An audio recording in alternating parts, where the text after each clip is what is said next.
रवींद्र वस्त्रनिकेतन सलगरे घेऊन आले दिवाळी महाफेस्टिवल। 1 ते 30 ऑक्टोबर पर्यंत ऑफर्सचा धुरळा आणि खास दिवाळी गिफ्ट। नारायणपेठ साडी 333, काजूकतली पैठणी 693, गजलक्ष्मी पैठणी 754, राजहंस व Kalanjali Paithani 747, linen shirt 387, khadi shirt piece 243 आणि बॉयज शर्ट फक्त 199 मध्ये। तर मग त्वरा करा, रवींद्र वस्त्रनिकेतन सलगरे आणि शाखा।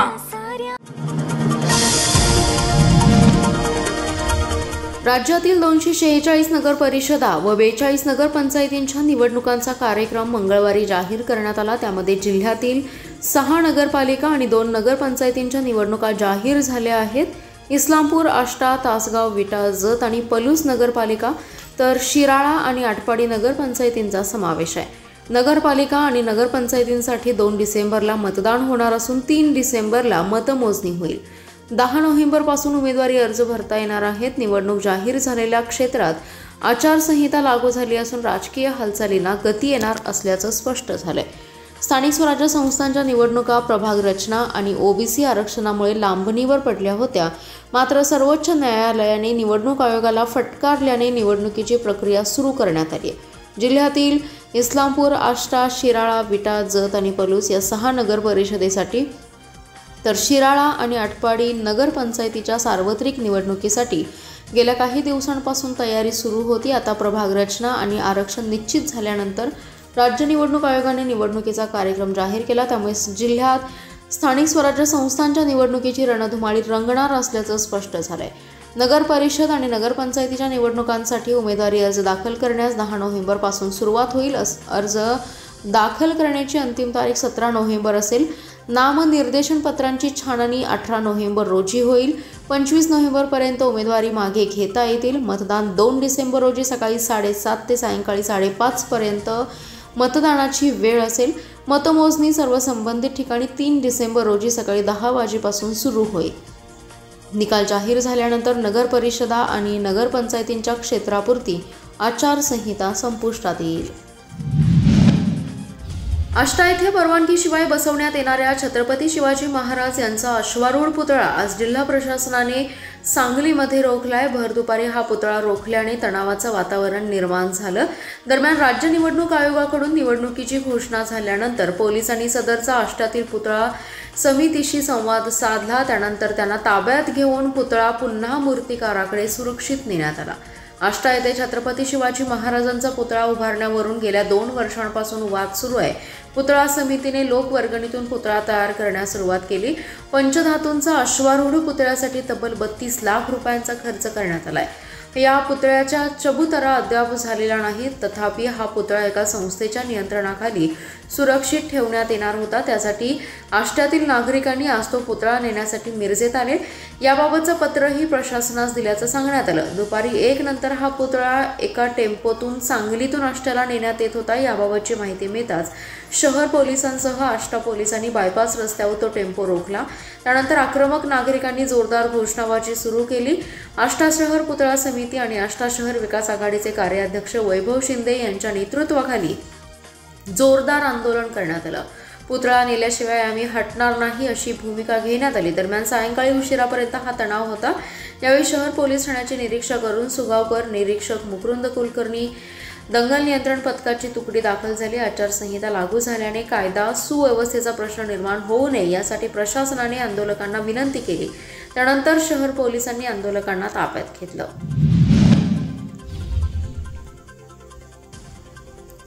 1 कोटीपेक्षा जास्त चुका मतदार यादीमध्ये असेल तर ती मतदार यादी महाराष्ट्राला काय न्याय देईल असा सवाल राष्ट्रवादी शरद पवार पक्षाचे आमदार जयंत पाटील यांनी केलाय।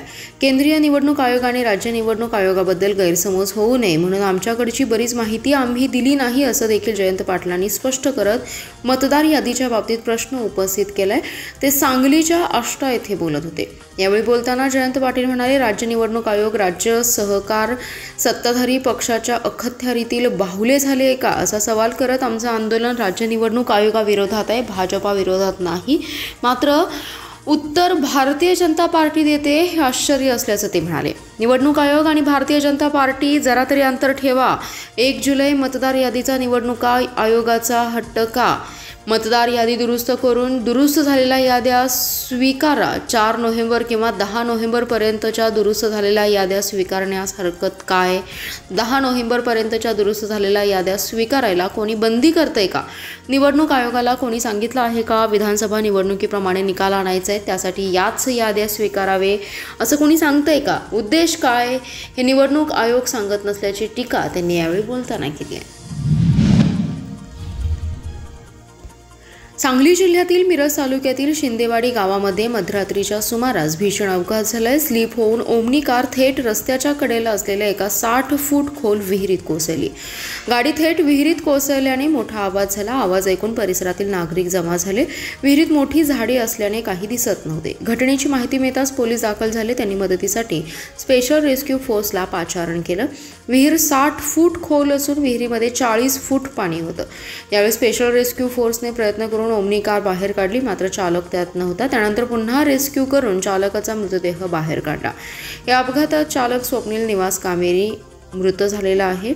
स्पेशल रेस्क्यू फोर्सचे कैलास वडर, महेश गव्हाणे, सागर जाधव, आसिफ मकानदार, आकाश कोलप, सदाशिव पेडेकर यांचं गावकऱ्यांनी कौतुक केलं. यावेळी ग्रामस्थांनी मोठी गर्दी केली. जिल्ह्यातील ऊस दराबाबत तोडगा काढण्यासाठी साखर कारखानदार आणि स्वाभिमानी शेतकरी संघटनेची शुक्रवारी बैठक सांगलीत जिल्हाधिकाऱ्यांच्या अध्यक्षतेखाली होणार आहे. या बैठकीला माजी खासदार राजू शेट्टीही उपस्थित राहणार असल्याचे संघटनेचे जिल्हा कार्याध्यक्ष संदीप राजोबा यांनी सांगितले. ऊसाला प्रतिटन 3,751 रुपये दर, मागील हंगामातील 200 रुपये हप्ता दिल्याशिवाय गळीत हंगाम सुरू करू नये असे स्वाभिमानीच्या ऊस परिषदेत खासदार राजू शेट्टी यांनी आवाहन केले होते. गेल्या वर्षभरात साखरेचा दर 3,800 रुपये प्रति क्विंटलपर्यंत गेला असून इथेनॉल, अल्कोहोल, बगॅस, मोलॅसिसमधून कारखान्यांनी कोट्यवधींचा नफा कमवलाय.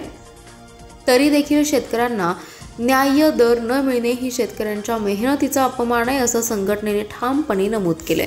तसेच 25 किलोमीटरपर्यंत वाहतूक कपात मर्यादित ठेवावे आणि 25 किलोमीटर क्षेत्रासाठी 750 कपात मान्य, त्या पलीकडील वाहतूक खर्च शेतकऱ्यांवर टाकू नये अशीही मागणी केली होती. जिल्ह्यातील सर्व सहकारी आणि खाजगी साखर कारखान्यांना प्रत्यक्ष भेटून मागण्यांचं निवेदन दिलं असून येत्या 10 नोव्हेंबरपर्यंत वरील मागण्या मान्य कराव्या, अन्यथा शेतकऱ्यांच्या न्याय हक्कासाठी स्वाभिमानी शेतकरी संघटनेला रस्त्यावर उतरून आंदोलनाशिवाय पर्याय नाही अशा आशयाचं निवेदन यापूर्वी दिलंय.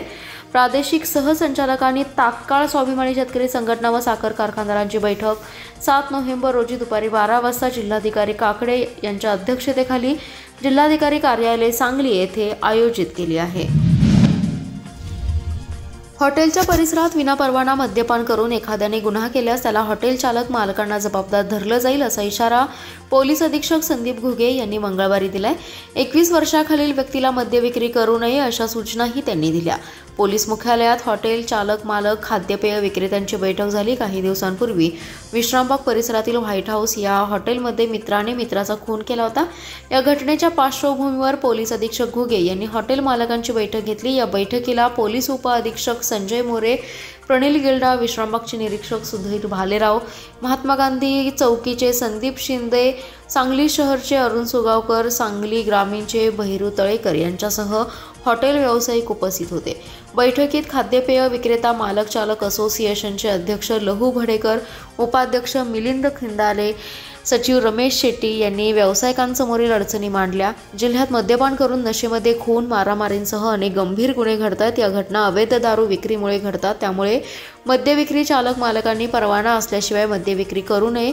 एखाद्या व्यक्तीने विनापरवाना मद्यपान करून गुन्हा केल्यास अथवा उघड्यावर मद्यपान केल्यास मद्यविक्री करणाऱ्या चालक मालकांना जबाबदार धरलं जाईल असा इशारा अधीक्षक घुगे यांनी दिलाय. मद्यविक्री करणाऱ्या चालक मालकांनी परवाना नूतनीकरण करून घ्यावा. हॉटेलच्या परिसरात CCTV चालू व्यवस्थित ठेवावेत. उघड्यावर मद्यपान करणाऱ्यांची माहिती तात्काळ पोलिसांना द्यावी. चाकू, तलवार, कोयता घेऊन येणाऱ्या व्यक्तीला हॉटेलमध्ये घेऊ नये. आवश्यकतेनुसार सुरक्षा रक्षक नेमावेत. हॉटेलमध्ये ये-जा करण्याचा एकच मार्ग असावा अशा सूचनाही घुगे यांनी दिल्या. शासकीय नोकरीत असूनही लाडकी बहीण योजनेचा लाभ उचललेल्या महिला कर्मचाऱ्यांची 1 वेतनवाढ रोखण्यात कारवाई करण्यात आली आहे. या सर्व कर्मचाऱ्यांना विभागीय चौकशी करण्यात येणार आहे। याशिवाय त्यांनी घेतलेले पैसे देखील वसूल करण्यात येणार असल्याचे जिल्हा परिषदेचे मुख्य कार्यकारी अधिकारी विशाल नरवाडे यांनी सांगितले। सरकारी कर्मचारी असतानाही मुख्यमंत्री लाडकी बहीण योजनेचा लाभ घेतल्याप्रकरणी जिल्ह्यातील 3 ग्रामसेविका, 5 आरोग्य सेविका आणि 1 महिला शिपाई अशा 9 कर्मचाऱ्यांवर ही कारवाई होणार आहे। प्रशासनाने त्यांना नोटिसा काढून म्हणणे सादर करण्याचे आदेश दिले होते, त्यानुसार त्यांनी उत्तरेही दिली। आता त्यांच्यावर कारवाईची पावले उचलण्यात आली आहेत। महिला व बालविकास विभागाने लाडकी बहीण योजनेच्या बोगस लाभार्थींचा शोध घेतला। यामध्ये राज्यभरातील जिल्हा परिषदांमधील 1183 महिला कर्मचारी निष्पन्न झाले। यामध्ये सांगलीतील 9 जणींचा समावेश आहे। त्यांनी नोटिसांना उत्तर देताना म्हटले, योजनेसाठी अर्ज करताना माझे वार्षिक उत्पन्न 2.5 लाखांच्या आत होते। लाभासाठी कुटुंबियांनी परस्पर अर्ज केला, त्याची माहिती मला नव्हती। नियम व अटींची माहिती नसल्याने अनावधानाने लाभ घेतला, तरीही माझी चूक झाली असून माफी करावी।